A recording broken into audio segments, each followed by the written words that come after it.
And I just want to talk about a couple of things. When Putin first came out and he said, listen, this is what I'm going to do, this is my plans, he made threats as to how powerful he is. And, you know, he started talking just recently about the Ukrainians having actual chemical and biological labs, and he mentioned that, and that's something. And he's also mentioned nuclear warfare, and he mentioned, and I said to myself, he's looking, or not looking, but he's presenting, okay, justification for him going ahead and utilizing chemical and biological warfare on Ukraine.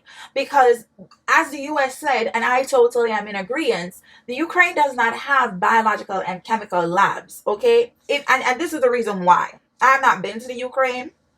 I don't have access to, you know, military environments and whatnot. I don't have that information. But the mere fact that Ukraine has had to be reliant upon neighboring countries, okay, for aid, military aid, in order to basically defend itself, tells me they really don't have all that, okay? They really don't have all that, because that's something that it stretches far, okay, far, all right, down the list as to what you can do to defend yourself as a small country.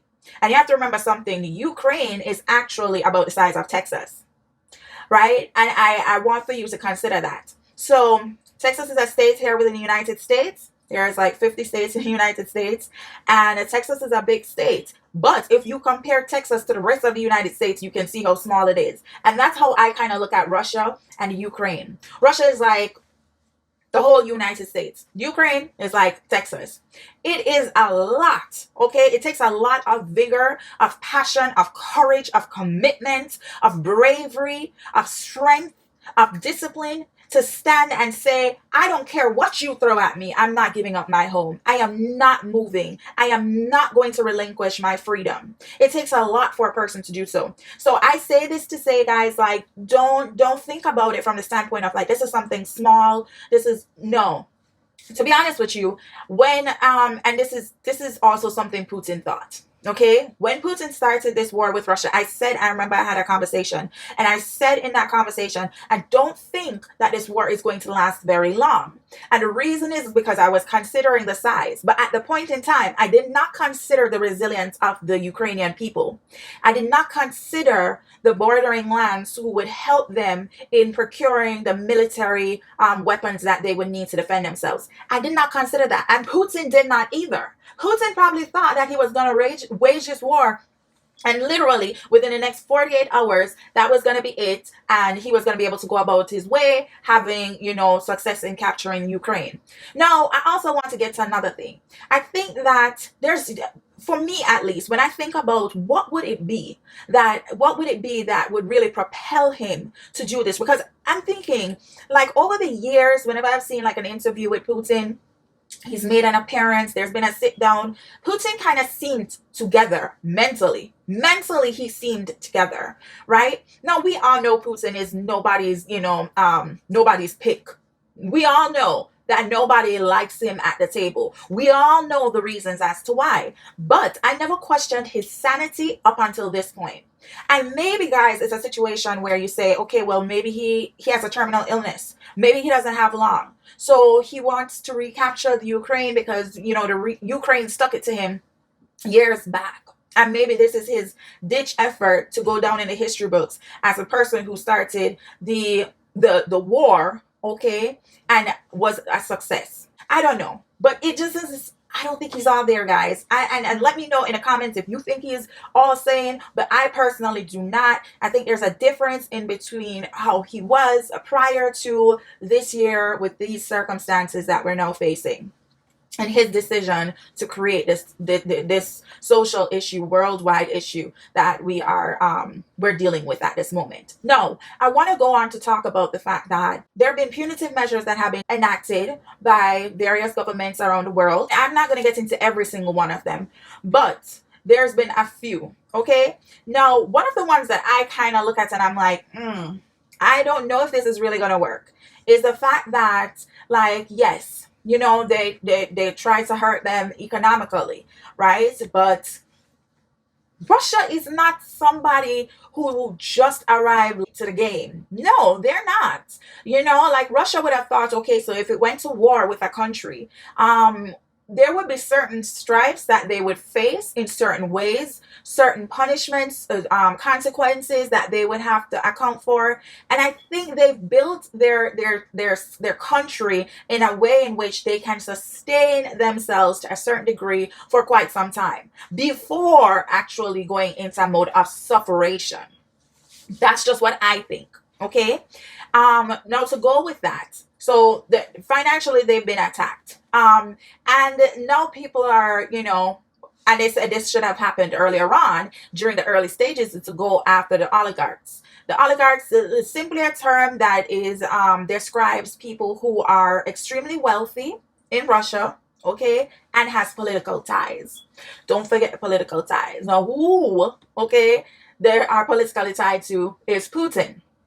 So what they basically said was, hey, if you're going to go out and do this, then, you may not care. Like, we may not be able to get to you like that. But if we get to the people that's in your circle, maybe they will be the ones to put pressure on you for you to start acting right. In a nutshell here. Okay? Now, the problem with this is, yes, you may squeeze the oligarchs as much as you want, but they probably will not go after Putin. They will probably stay in their little corner because maybe they have a lot to gain if Ukraine becomes Putin's. You don't know what the situation is. Putin may have discussed this with them and said, listen, I need your support because this is what you'll get. Maybe he's going to give the most exclusive, elusive oligarchs that he knows, right? His right-hand men, maybe he is going to give them certain territories in the Ukraine that they will be able to create, distribute, monopolize as they see fit.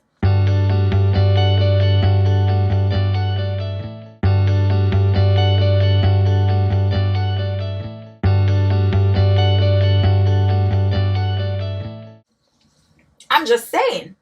If you're going to become the owner of certain cities or territories in the Ukraine, the country of Ukraine, then you probably would be okay if your account gets squeezed a little bit here and there. Or your vacation home, okay, is no longer accessible to you.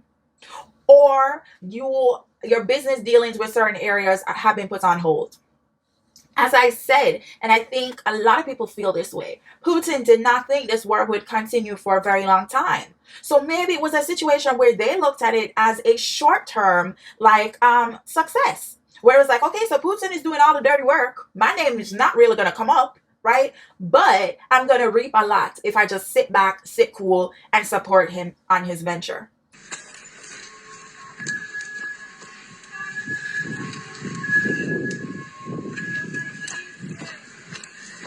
Аптека, блядь.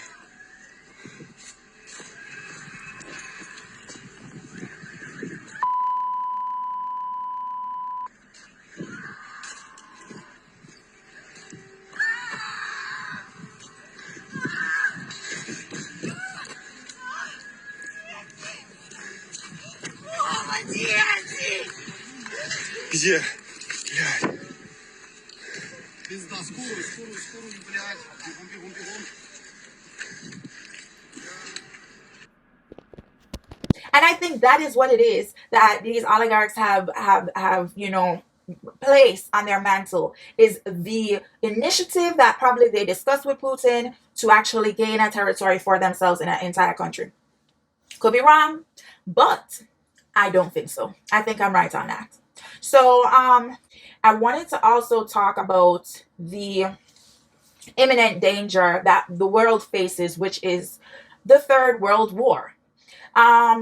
US, along with a lot of other European nations, they have stated they're not going to get involved. They're not going to get involved. They're not going to come to the Ukraine's defense as in sending troops. They're not going to do that because of the fact that they feel like it's going to make the situation worse, where Putin is going to retaliate by starting the Third World War.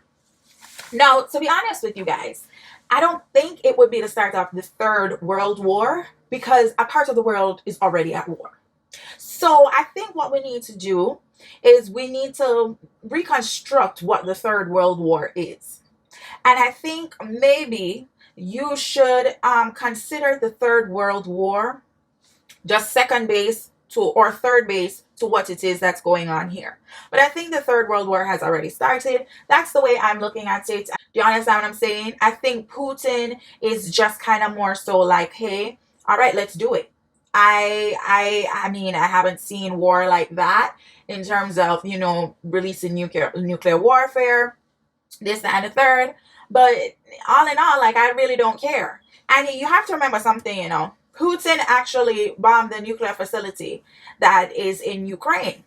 And fortunately enough, no noxious gases was released. It wasn't a situation where the dangerous and fatal chemicals, had exploded into the environment, the atmosphere and stuff. So that's great and that's a beautiful thing. But if Putin actually cared, Putin would not have had his troops deploy missiles on this nuclear facility. He just wouldn't. What would be the purpose of? Why would you, if you care so much as to not make the situation worse, why would you do such a thing? And lucky enough from the officials and the experts, they said like, okay, well, even if the nuclear facility, the nuclear areas, I should say, the cautionable areas, even if those areas weren't hit, the fact that any part of the nuclear facility was hit is a problem because they could have literally took out, which they did, a fire started, they could have the electricity could have been hit to the extent where the cooling stations no longer worked. So you have to think about it. It's not just like, oh, so they hit the actual canisters, they hit the actual tubes, they hit the actual storage, spaces that encapsulated these stuff. No, they could have literally, it still could have happened with just the offset of the non-active cooling agents and cooling, if you want to call it, tools or equipment that is necessary, okay, so that the solution, substances, whatever you want to call it, the liquids remain inactive. So Putin didn't know that. Putin didn't know that was going to happen. That's what I'm saying. He's not all there. He really is not. He's saying one thing, he's doing another.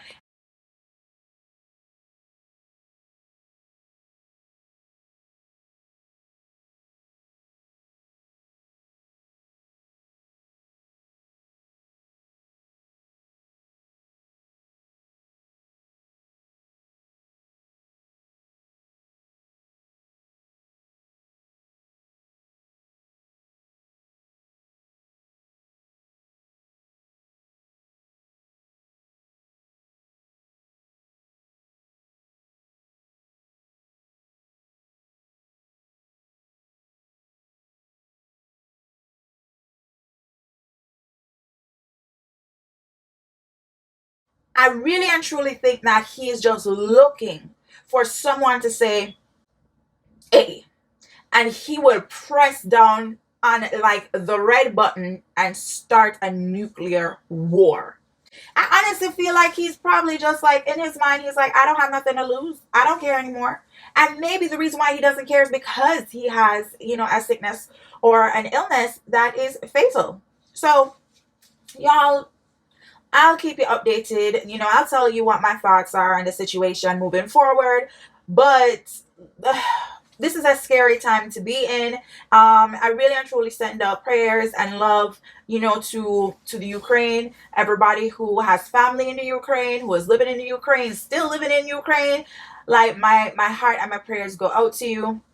And by the way, it's not just a their issue, guys, it's a us issue. So I'm going to leave the link here for you to go ahead and donate. It's going to be in the description box below, or it may appear here in the video, but I'm going to leave that link up so you could donate even $5, even $1. It doesn't matter, guys, just do so. And I know a lot of people are concerned with scams and this and the third, which is why I'm going to go through an actual formal chain, such as CNN, ABC, one of them, one of the news networks that already has it there on their website. I'm going to go and utilize that link so that you guys know that, your information is safe and sound. So, yeah, guys, like, let's band together and make sure that we stand with one another in this fight for democracy, because it's happening to them, but it could happen to any one of us. Okay?